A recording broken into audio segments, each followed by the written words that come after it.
Hello everyone, this is Vandana here. Welcome to my channel Success Motto. So friends, our next topic is Alexander invasion and the Maurya dynasty in detail. The Greeks and the Iranian fought for the supremacy of the world under the leadership of the Alexander of Macedonia. The Greek finally destroyed the Iran empire. जिस तरीके से धीरे धीरे Greek और Iran के बीच में fight होना शुरू हो गई थी और दोनों राजाओं, ग्रीक के राजा और ईरान के राजा, अपने सुपरमेसी ऑन द वर्ल्ड, अपना राज्य स्थापित करना चाहते थे पूरे विश्व के ऊपर। तो अलेक्जेंडर, मकदूनिया के शासक अलेक्जेंडर जो ग्रीक थे, उन्होंने फाइनली ईरान के एम्पायर को डिस्ट्रॉय करके अपना राज्य स्थापित किया। Alexander succeeded his father Philip to the throne of Macedonia. He was then only 20 years of age. Sikandar का जन्म 356 ईसा पूर्व में हुआ। उनके पिता मकदूनिया के शासक फिलिप थे। उनको हरा के 20 वर्ष की आयु में मकदूनिया का शासक बन गया। From his very childhood, he used to dream of world conquest. He quickly conquered many areas. वो छोटे से ही अपने ड्रीम में विश्व पर विजय हासिल करने की ड्रीम देखता था और धीरे धीरे उसने बहुत सारी एरियाज पे विजय हासिल की। As a main preliminary step to the conquer India, the Kabul valley and the hilly area of the North West Frontier were conquered and the reached Ohind near Attock in 326 BC। 326 BC में सिकंदर ने भारत विजय का अभिमान प्राप्त किया। उसने धीरे धीरे नॉर्थ वेस्ट के सभी एरियाज को और काबुल वैलीज को, हिली एरियाज को अपने राज्य में मिला लिया।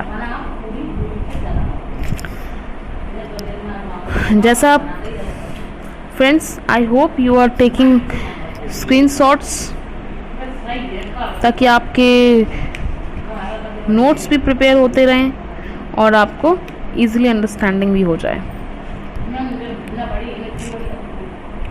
The ruler of Takshila and Abhishara, the great Alexander, the ruler of Takshila and Abhishara submitted, but Porus refused to do so. जो तक्षशिला और अभिसार के जो रूलर थे,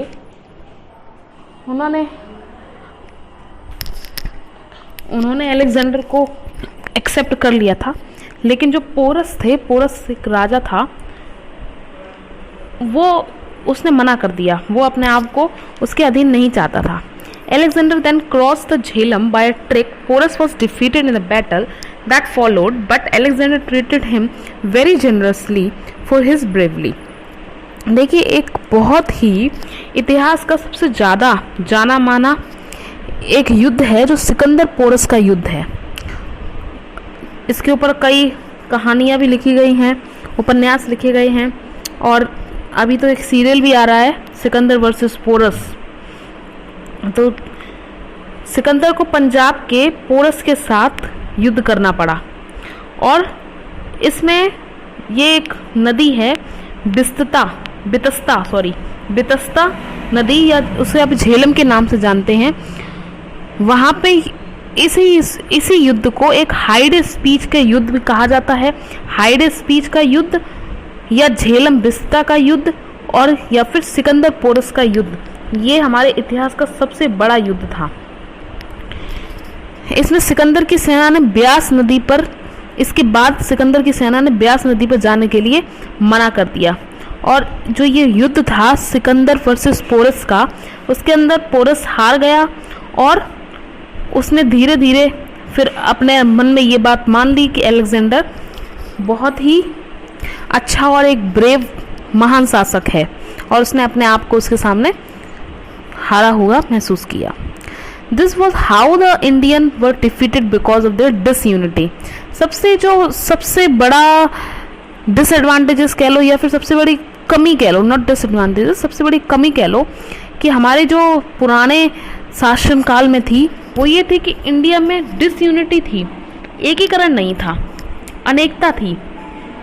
इसीलिए धीरे धीरे सभी राजा जो अनेकता में थे, बटे हुए, वो हारते जा रहे थे। After brilliant victory at Sakala, the Greek forces reach the Beas वो धीरे धीरे सिकंदर की सेना ने धीरे धीरे सभी राजाओं को डिफीट करते हुए वो आगे बढ़ते जा रही थी, लेकिन जब ब्यास नदी पर पहुंचे तो उनकी सेनाओं ने आगे जाने के लिए मना कर दिया, क्योंकि वहाँ पे मगध एम्पायर अक्रॉस द बीस को पार करने को नदी को पार करने के बाद वहाँ पे उन्हें मगध एम्पायर मिलने वाला था, इसीलिए वो आगे जाने के लिए उन्होंने मना कर दिया। After making administrative arrangement for the conquered territory, Alexander marched back in the September 325 BC।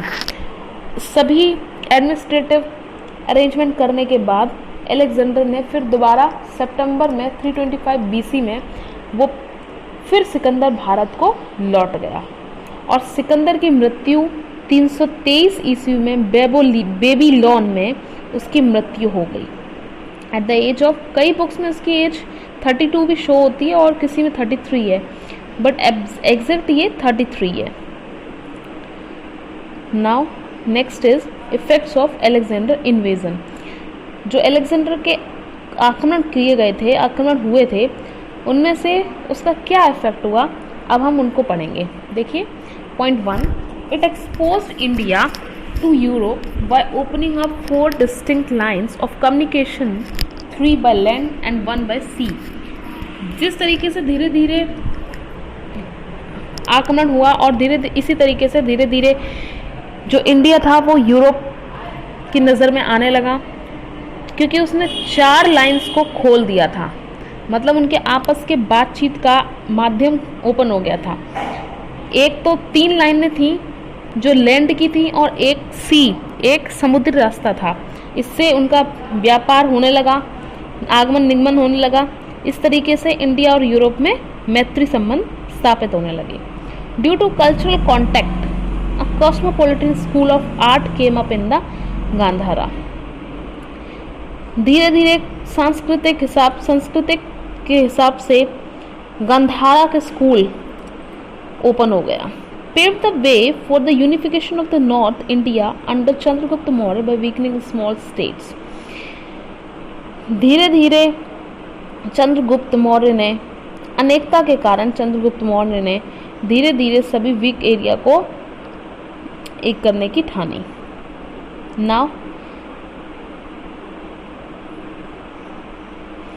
After this we will study Mauryan dynasty और मौर्य डायनेस्टी ऑफ इंडिया। मौर्यकाल जो एक बहुत ही सबसे प्राचीनतम राजवंश के नाम से जाना गया मौर्यकाल, चंद्रगुप्त जिसका टाइम पीरियड है 322 BC से लेकर 185 BC तक। Chandragupta Maurya dethroned the last Nanda ruler Dhananan and occupied Patalputra in 322 BC with the help of the Kautilya Chanakya। Chandragupta Maurya ने नंद वंश के रूलर धनानंद को हटा के उनकी जगह पाटलिपुत्र को अपना स्थापित किया, जिसमें उनकी कौटिल्य चाणक्य ने उनकी बहुत मदद की। धनानंद को हराने में चाणक्य ने चंद्रगुप्त मौर्य की बहुत मदद की। 305 BC में Chandragupta Maurya defeated Seculus Nicator, who surrendered a vast territory including Ara, Herat, Kandahar, Balochistan, Kabul in return of 500 elephants। 500 elephants को, हाथियों को वापस करने के बदले चंद्रगुप्त मौर्य ने सेल्यूकस निकेटर को हरा दिया, जिसने अपनी टेरिटरी में ये 4 जो जगह थी, प्लेसेस थी, उनको वापस किया। 500 हाथी जिसके बदले में दिए। According to treaty between the Chandragupta and Seleucus, उन दोनों के बीच में जो संधि हुई थी, the Hindu Kush became boundary between the state. उन दोनों के स्टेट में हिंदू कुश एक बाउंड्री हो गई थी। हिंदू कुश नाम की एक प्लेस थी जो उनके स्टेट्स के बीच में बाउंड्री का काम करती थी। Megasthenes was a Greek ambassador sent to the court of Chandragupta Maurya by Seleucus Nicator। Megasthenes जो पाटलिपुत्र को पोलीब्रोथा मेगस्थनीज ने कहा था, उन्होंने सेल्यूकस निकेटर मेगास्थनीज जो एक ग्रीक एम्बेसडर थे, उन्होंने उनको sent to the court of Chandragupta Maurya by Seleucus. Chandragupta Maurya के कोर्ट में मेगास्थनीज को भेजा गया सेल्यूकस निकेटर ने। Chandragupta became a Jain and went to the Chandragiri hilly Shravanabelagola with the Bhadrabahu where he died by slow starvation. Chandragupta ने अपना अंतिम समय कर्नाटक के एक प्लेस है श्रवणबेलगोला में उन्होंने अपना प्राण त्यागे और वो भद्रबाहु के साथ वहाँ चले गए थे चंद्रागिरी हिल पर, और धीरे धीरे स्लो स्टारवेशन से उन्होंने अपने प्राण त्यागे, जहाँ पे उन्होंने, क्योंकि भद्रबाहु एक नाम के जैन फॉलोअर्स हैं जिनसे चंद्रगुप्त ने जैन धर्म की दीक्षा ली थी। अच्छा, मेगास्थनीज एक ये बहुत इंपॉर्टेंट पॉइंट है यहाँ पर। मेगास्थनीज की इनकी एक बुक है इंडिका, जो मोस्टली पेपर्स में पूछी जाती है कि इनकी सबसे पॉपुलर बुक कौन सी है। तो Indica is a book written by Megasthenes. Now next, under Chandragupta Maurya for his first time the whole of northern India was united. और चंद्रगुप्त मौर्य के शासनकाल में पहली बार ऐसा हुआ कि जब इंडिया, जो पूरे इंडिया, नॉर्दर्न इंडिया एक हो गया, एकीकरण हो गया। Trade flourished, agriculture was regulated, weights and measures were standardised and money came into use. It means उस टाइम पे क्या हुआ, आपस में सभी राज्य में आपस में ट्रेड फ्लरिश्ड, मतलब व्यापार होने शुरू हो गया। एग्रीकल्चर में समता आ गई, स्टेबिलिटी आ गई। Weights and measures were standardise, और वेट्स और मेजर को स्टैंडर्ड यूनिट्स मिल गई, केजी, किलोग्राम, ग्राम, इनकी यूनिट्स मिल गई। मनी केम इनटू यूज, और मनी, पैसा यूज में आने लगा। मतलब मीडियम ऑफ एक्सचेंज, जैसा कि हमको पता है पहले medium of exchange barter system था, मतलब वस्तु के बदले वस्तु, और मौर्य पीरियड में मनी के बदले मनी मिलने लगी, या वस्तु के बदले मनी मिलने लगी, तो मीडियम ऑफ एक्सचेंज मनी हो गया। Taxation, sanitation and famine relief became the concern of the state. और मौर्य के पीरियड में, चंद्रगुप्त मौर्य के पीरियड में धीरे धीरे हर चीज़ एक सही होने लगी। टैक्सेशन, सैनिटेशन, फेमाइन, हर चीज़ धीरे धीरे स्टेट में लोगों के नज़र में आने लगी। Now next is Bindusara. हमारे मौर्य काल का सेकंड राजा है बिंदुसार, 298 BC से लेकर 273 BC तक। Chandragupta Maurya was succeeded by his son Bindusara. Chandragupta Maurya को उसके पुत्र बिंदुसार ने हराया, और वहाँ की गद्दी पर बिंदुसार बैठे। Bindusara known to the Greek as the Amitrochates, derived from the Sanskrit word Amritghad, slayers of the foes, is said to have carried his arms to the Deccan up to Mysore। और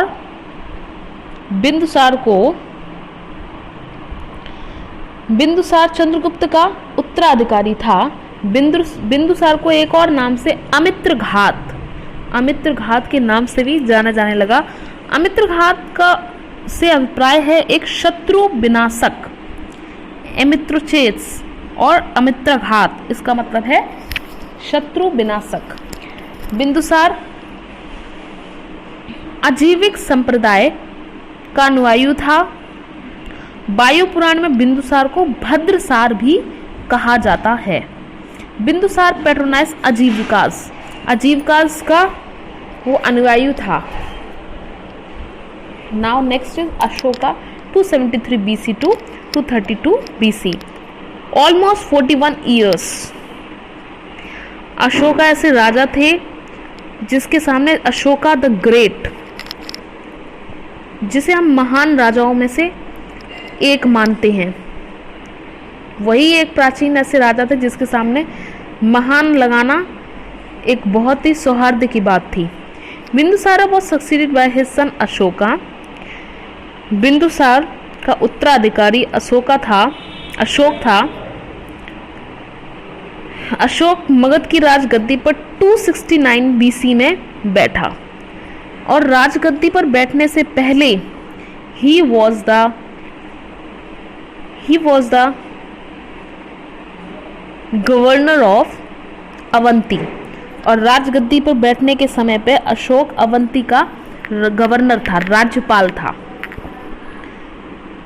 अशोका की मां का नाम Ashoka was son of Subhadrangi, उनकी मां का नाम सुभद्रांगी था।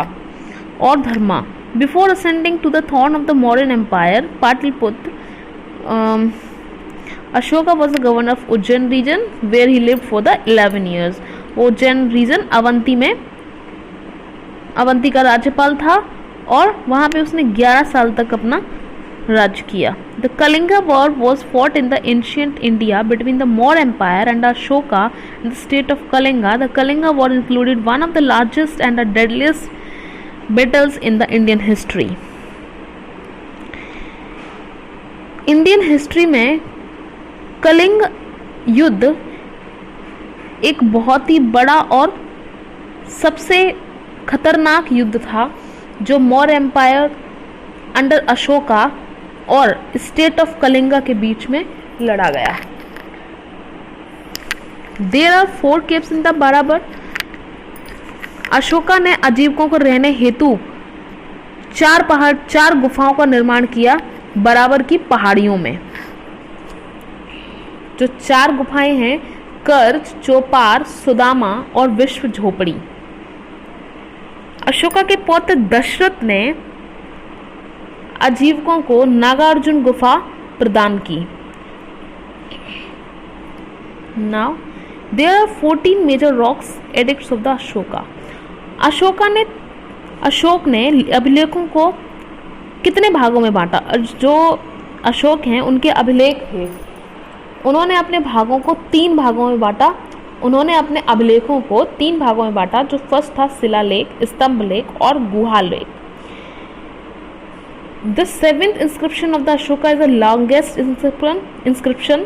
जो उनका 7वां अभिलेख था वो सबसे लंबा अभिलेख था।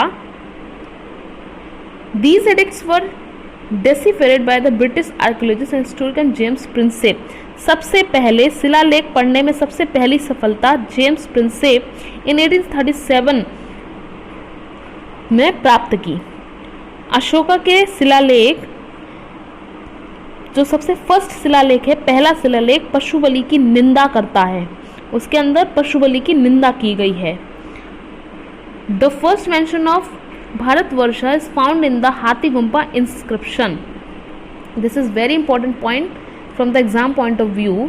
सर्वप्रथम भारतवर्ष का जिक्र अशोक के किस अभिलेख में है? वो इसका आंसर है हाथी गुम्पा अभिलेख। सबसे पहले भारतवर्ष का जो जिक्र किया गया है उसको हाथी गुम्पा अभिलेख में उनका वर्णन है। In the Bhabru Bairat column, Bhabru Bairat स्तंभ article, Ashoka describe himself as the emperor of the Magadha. जो उनकी भाब्रू बैराट स्तंभ है उसमें उन्होंने अपने आप को एम्परर ऑफ मगधा के बारे में डिस्क्राइब किया है। The first archival evidence of the practice of sati is found in the Aaron inscription in 510 AD। जो एक एरन नाम का अभिलेख है जिसके अंदर सती प्रथा का पहला लिखित साक्ष्य मिलता है, वो एरन अभिलेख के अंदर मिलता है। The last historian believe that Srinagar was inhabited by the Mauryan emperor Ashoka। और जो श्रीनगर था वो हिस्टोरियंस का ये इतिहास में ये मानना था कि श्रीनगर है वो मौर्यन एम्परर अशोका के निवासी वहाँ पर रहने लगे हैं। The last king of the Maurya dynasty was Brihadatta who was killed by the commander Pushyamitra सुंग 185 BC and established the Sung dynasty। जो लास्ट था मौर्य डायनेस्टी वॉज बृहदत्त ने मौर्य डायनेस्टी का अंतिम शासक को मार दिया था और उसका कमांडर पुष्यमित्र सिंह था जिसने सुंग डायनेस्टी की 185 BC में स्थापना की थी। इसमें कुछ इम्पोर्टेंट पॉइंट्स में है, जैसे एक सोहगोरा अभिलेख होता है। सोहगोरा अभिलेख है वो सर्वप्रथम दूरवृक्ष की जानकारी देने वाला पहला अभिलेख था। सेकंड, भीतरी स्तंभ लेख, उसमें से सर्वप्रथम भारत पर होने वाले हूण आक्रमण की जानकारी मिलती है। तो ये कुछ अभिलेख थे जो बहुत ही ज़्यादा इम्पोर्टेंट थे from the exam point of view. So friends, I hope आपको टॉपिक सारा क्लियर हो गया होगा एंड स्क्रीनशॉट्स भी आपने ले लिए होंगे और हमारा जो इतना वेरी इंपॉर्टेंट टॉपिक था वो आपको क्लियर हो गया होगा। So one thing friend, channel को लाइक एंड सब्सक्राइब करना बिल्कुल मत भूलना। Please like and subscribe my video. Thank you. Have a nice day.